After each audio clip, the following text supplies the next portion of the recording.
There's a character in the movie Rogue One, and he says that this world has all types of prisons, and it looks like you carry yours with you. And for me, I was in prison long before I ever went to TDC. And I was in prison for 3 years afterwards. Life didn't have any point. Life didn't have any meaning.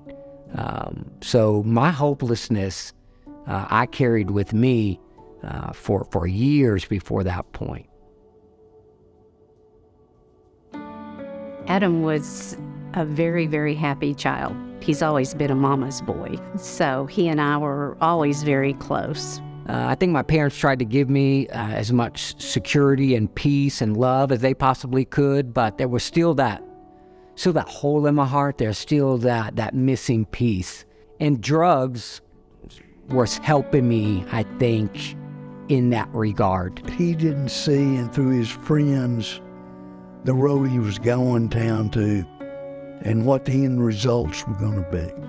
17, I dropped out of high school and got my GED, and things really started to spiral at that point. I knew I needed to get away from where I was. I needed just to get out of that environment, and the Army provided that outlet for me. The thing that I would realize throughout my life, the reason why I never found the peace and I never really found that hope that I was really searching for, was because no matter where I went, I always took me with me. When I was kicked out of the Army as a result of my drug addiction, I had a girlfriend at the time, and her parents allowed me to move in with them, ended up getting her pregnant.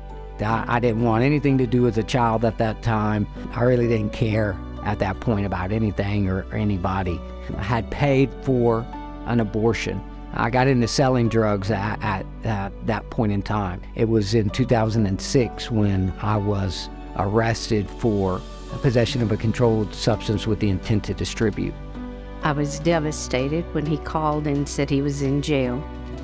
Oh, it's silly, like your heart's breaking.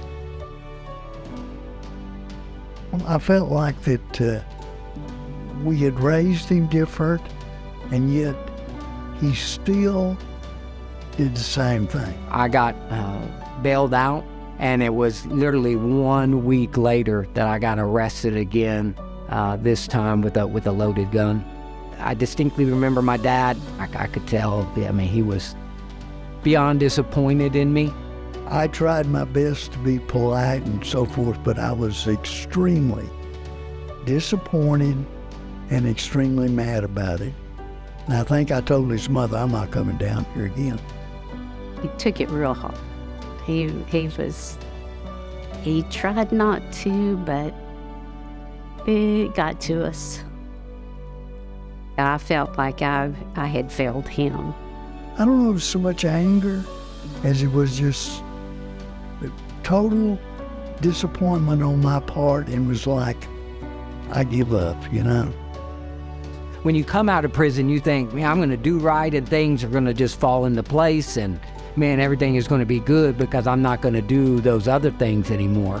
And when you start to do those things and you don't see what you thought you were going to see as a result of that, it's probably more deflating than anything else.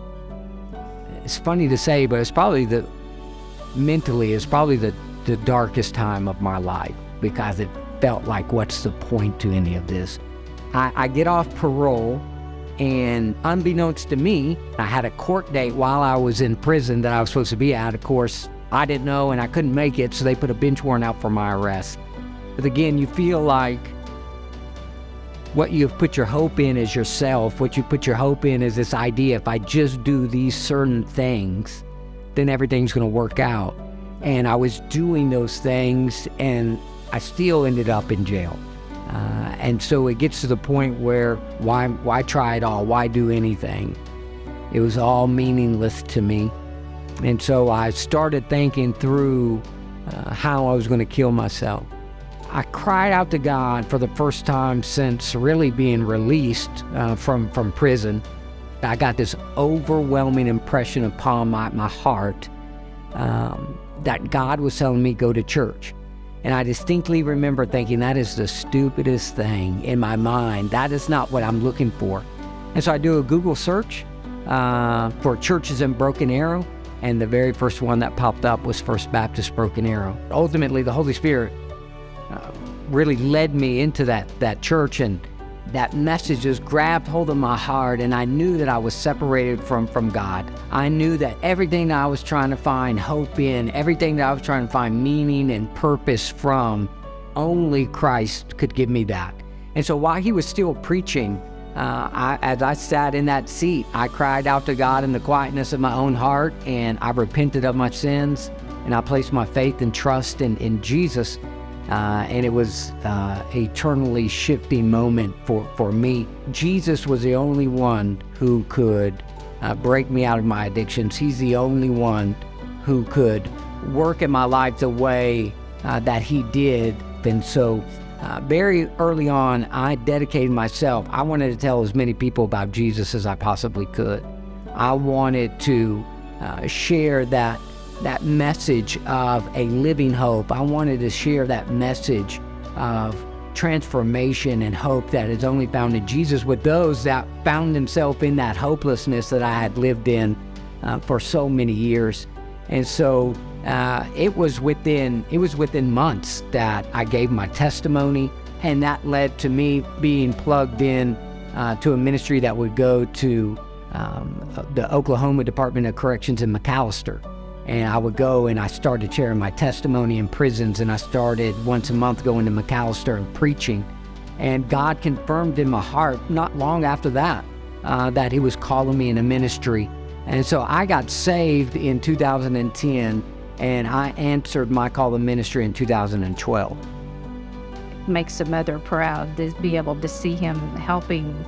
I really think that God made him go through everything that he put him through to be able to come to this point to where he is able to help others, because he knows what they're going through, and he can actually tell them, I have been through that. I do know what you're going through.